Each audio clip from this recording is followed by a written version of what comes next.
Hello everyone, welcome. Today we are going to dive into a fascinating story. It's a story about money, but not the money you and I use every day. This is the story of how Thailand's money changed from a strange, beautiful shape into the round coins we know today.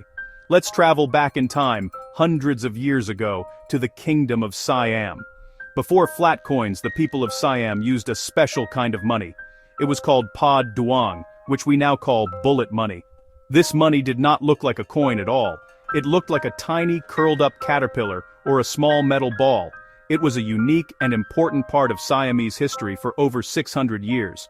So, how was this incredible bullet money made? It was a very careful and artistic process. Royal artisans would take a bar of pure silver and bend it into a small, roundish shape. The two ends of the bar were folded inward until they almost touched in the middle. This created its famous bullet-like form. Each piece was then stamped to show it was real. One stamp was the chakra, a symbol of the kingdom, which looked like a wheel. Another stamp was the emblem of the reigning king, such as a conch shell or an elephant. These stamps were a guarantee of the money's value and authenticity, a royal seal of approval. Imagine using this money for your daily shopping. It was heavy and not very easy to carry around. The value of each piece of Pod Duong was based on its weight. Bigger, heavier pieces were worth more, while smaller ones were for lesser transactions. This system worked for a very long time, through the Sukhothai and Ayutthaya periods, all the way to the early Ratanakosin era. However, as Siam started to trade more with other countries, this unique form of money began to face some challenges.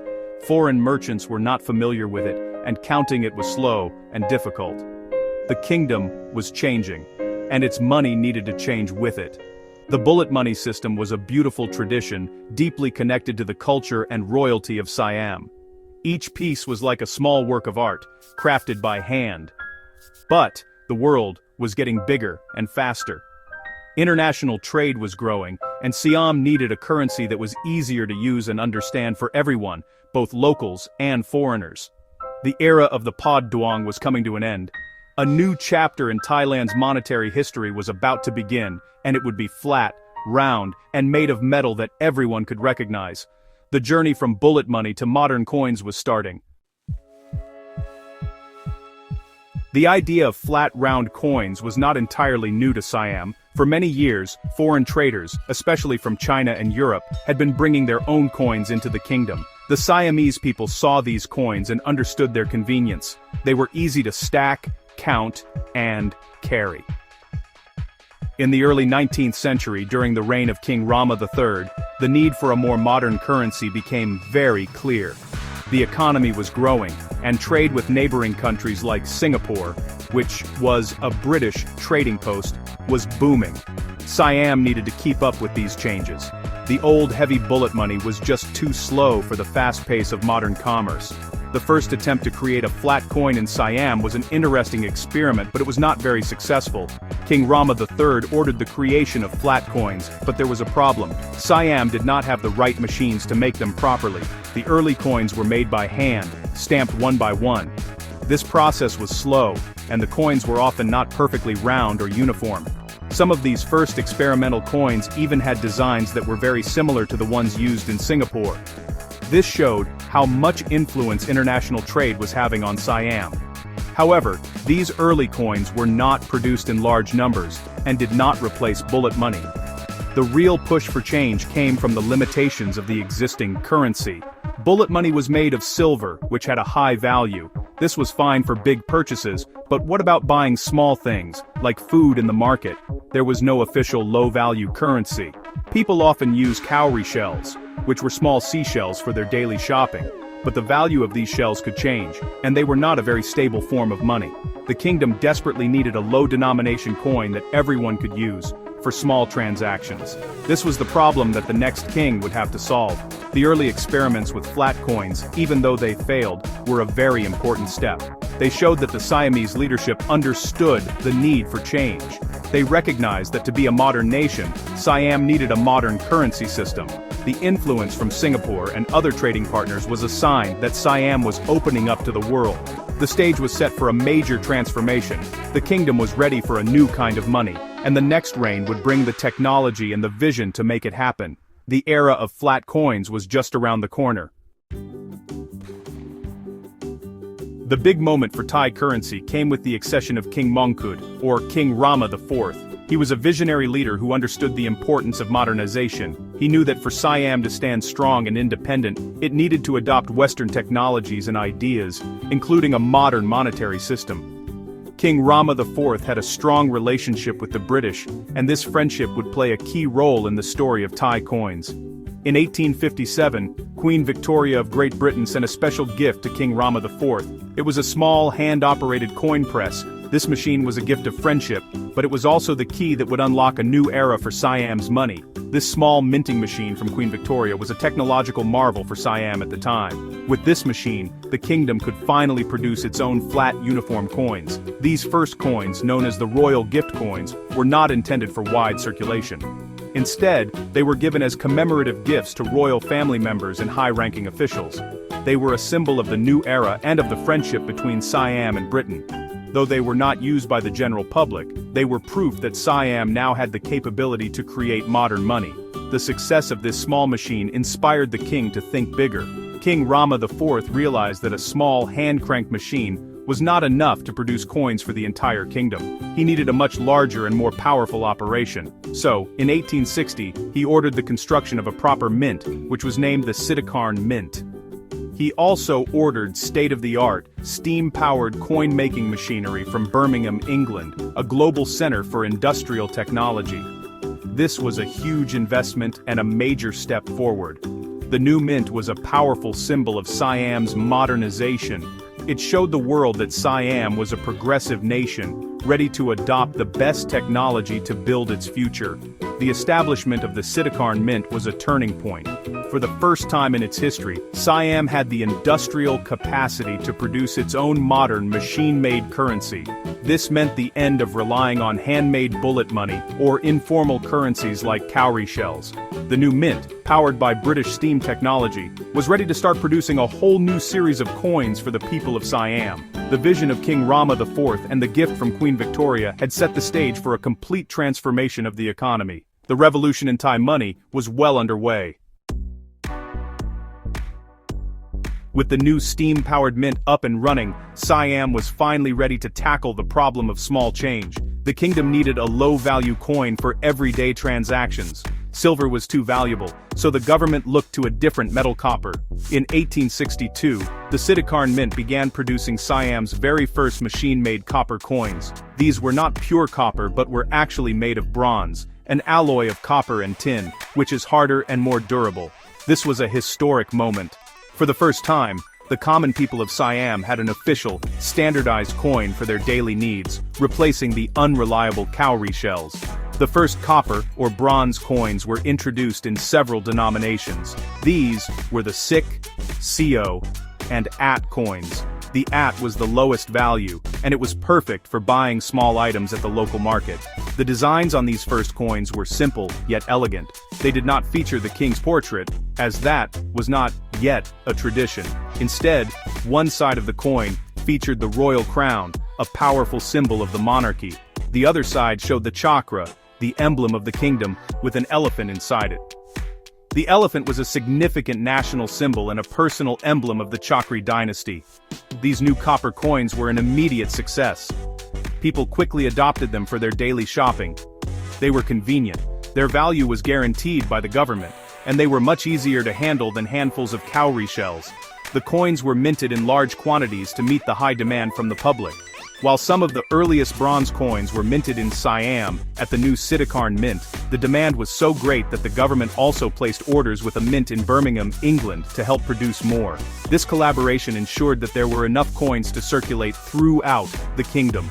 The introduction of copper coins had a profound impact on the Siamese economy. It made commerce more efficient and standardized. A street vendor selling fruit and a farmer buying seeds could now use the same, reliable currency. This move stabilized the monetary system for small transactions and was a crucial step in modernizing the nation's entire economy.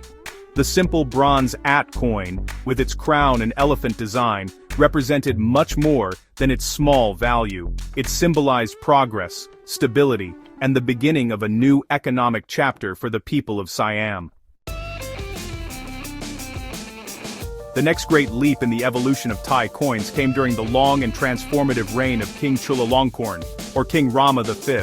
He was a great modernizer, just like his father, and he continued the project of bringing Siam into the modern world. One of the most significant changes he made to the currency was introducing a new tradition, putting the ruler's portrait on the coins.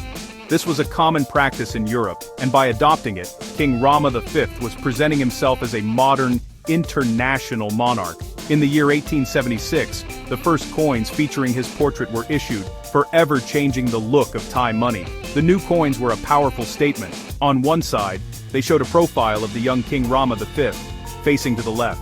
This portrait was a symbol of his authority and his direct connection to the people and the nation's wealth. The other side of the coin was also redesigned. It featured the full royal coat of arms of Siam, an intricate and beautiful design that represented the nation's sovereignty and heritage. This design was heavily influenced by European heraldry, another example of how Siam was blending its own traditions with Western ideas. The British Royal Mint in London even helped engrave some of the dyes used to make these new coins. Under King Rama V, there was also a change in the metals used for low-value coins. The old tin coins, which were still in circulation for some very low denominations, were officially replaced. Bronze, the durable alloy of copper, became the standard metal for coins like the Sik, Sio, and Ati. This change made the coins stronger and last longer in circulation. The move away from tin and the full adoption of bronze for small change was another step toward creating a more robust and reliable currency system that was on par with other modern nations. The quality of the coins improved dramatically. These changes were not just about looks or materials, they were part of a bigger story of national identity. By placing his portrait on the coins, King Rama V was creating a personal link between the monarchy and the daily lives of his people. Every time someone used a coin, they would see the face of their king. This helped to build a sense of national unity and loyalty. The beautiful designs inspired by both Thai and European traditions projected an image of a confident and modernizing Siam. The coins of King Rama V were more than just money. They were ambassadors of a new era. As Siam continued to modernize under King Rama V, another major change was needed. The traditional Thai currency system was very complex. It was based on units like the At, Sio, Sik, and Salung, with a complicated relationship to the main unit, the baht. For example, 8 ATT made 1 Sik, and 8 Sik made 1 baht. This system was confusing, especially for international trade and modern accounting. To simplify the economy and make it more efficient, King Rama V decided to adopt the decimal system, which is based on the number 100. This was a huge and important reform. The big change happened in 1908. The currency system was officially decimalized. The baht remained the main unit, but it was now divided into 100 smaller units. A new name was created for this small unit, the satang. The word satang in Thai can be translated as 100th part, or simply money. This new system was much easier to understand and use. 1 baht was now equal to 100 satang. This simple, logical system replaced the old, complicated structure and aligned Siam's currency with the international standard. It was a revolutionary step that made financial calculations much simpler for everyone. With the new decimal system came the need for new coins. The mint began producing satang coins in various denominations. The lowest value coins, the 1, 5, and 10 satang, were made of bronze, continuing the important role of copper in the nation's currency. These new coins had a hole in the center, which was a practical design choice. It made it easy to distinguish them from other coins by touch and also allowed people to string them together for easy carrying. This design was popular in several other countries at the time and proved to be very practical for the new satang coins. The introduction of the decimal system and the satang coins marked the completion of Thailand's monetary modernization. The journey that started with phasing out bullet money and introducing the first copper coins had now reached its logical conclusion. Siam had a currency system that was efficient, rational, and internationally recognized. The small, humble bronze satang coin, with its simple design and central hole, was a symbol of this great achievement. It represented a new era of clarity and order in the nation's economy, making daily life and business easier for all Siamese people.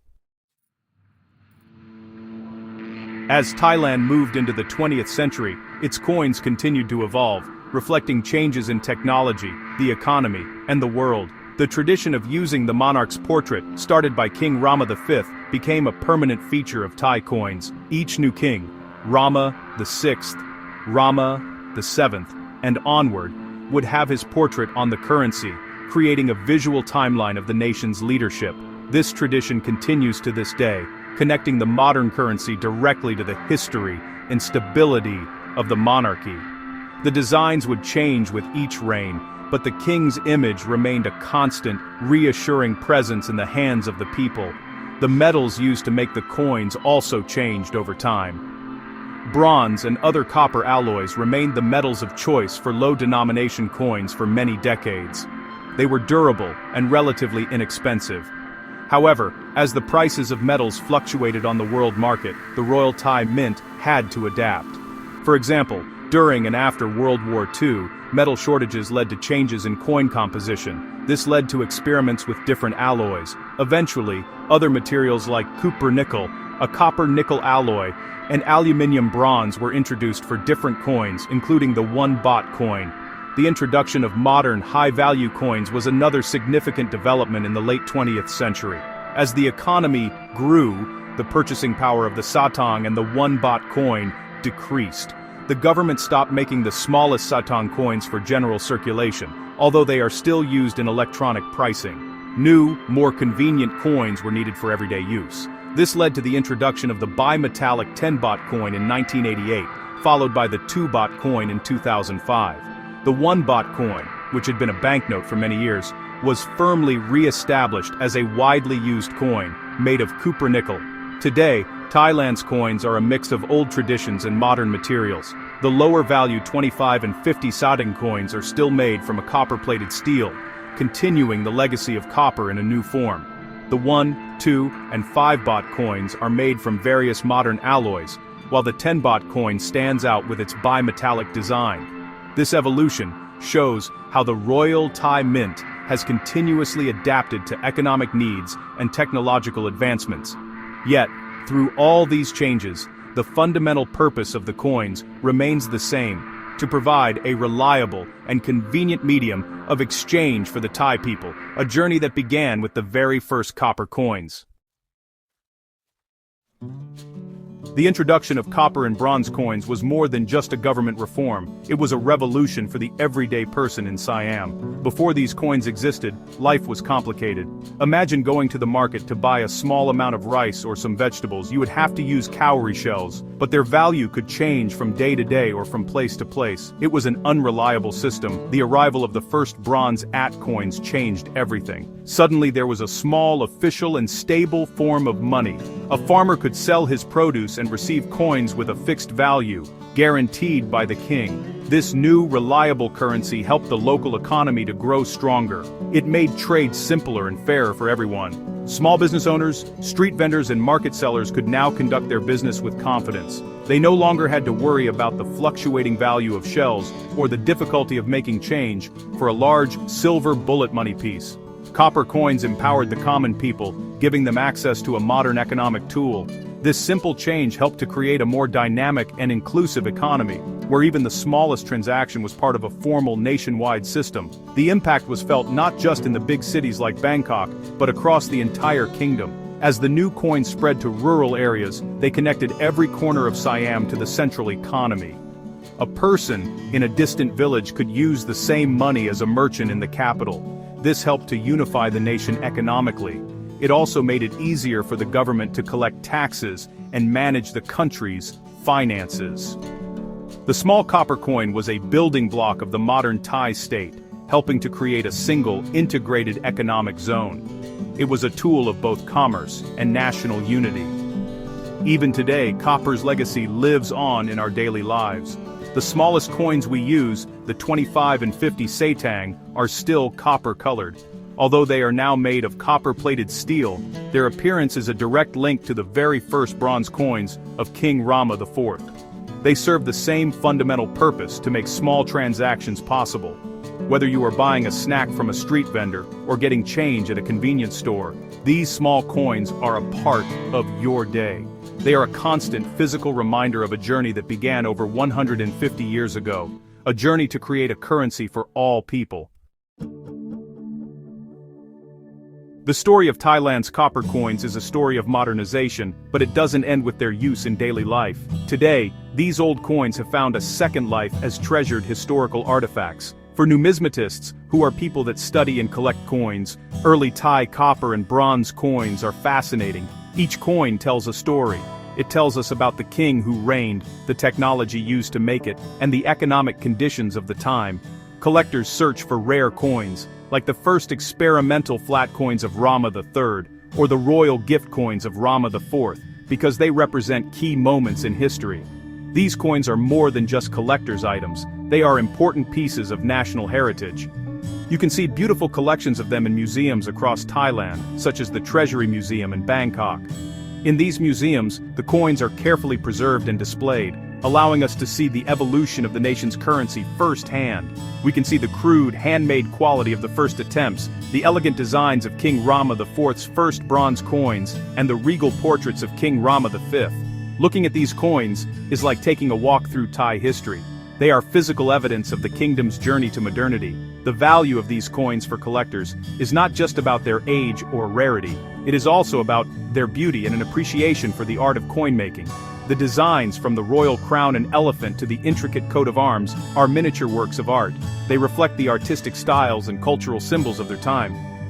For a numismatist, holding a 150-year-old bronze at coin is like holding a direct link to the past. It connects them to the artisans who designed it, the mint workers who produced it, and the millions of ordinary Thai people who used it for their daily needs. In conclusion, the story of copper coins in Thailand is a powerful narrative of transformation. It marks the shift from an ancient, traditional economy to a modern integrated one. From the first bronze coins that replaced cowrie shells to the decimalized satang that simplified trade, copper-based currency was the engine of everyday commerce. It empowered ordinary people, unified the nation's economy, and symbolized Siam's entry into the modern world. Today, these coins are cherished by collectors and preserved in museums, serving as a lasting tribute to Thailand's remarkable history and its journey of progress.